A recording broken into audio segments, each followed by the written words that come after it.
देखो प्रश्न ये आएगा व्हाट इज कंसिडरेशन। तो सिंपली सबसे पहला प्रश्न ये आता है व्हाट इज कंसिडरेशन। तो ये कंसिडरेशन एक्चुअली है क्या? कंसिडरेशन क्या है? Consideration means something is in return, means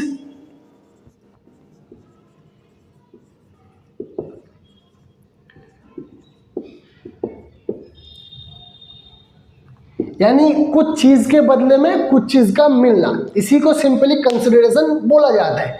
तो एक छोटा सा एग्जांपल से मैं आप लोगों को समझाता हूँ कंसिडरेशन क्या है। मान लो मैं दुकान में गया और मुझे एक मार्कर खरीदना है। इस मार्कर का रुपीस है, दाम है, यानी कि जो प्राइस है 20 रुपीज़ मान लो। तो मैंने दुकानदार को बोला भैया मेरे को एक मार्कर दो।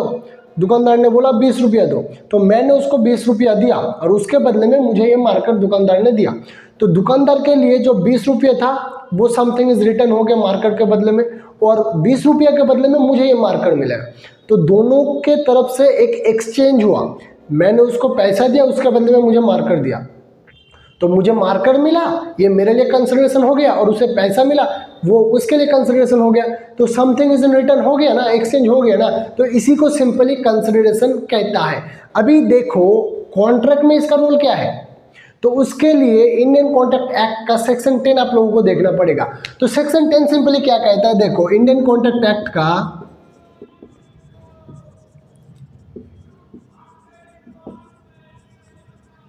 सेक्शन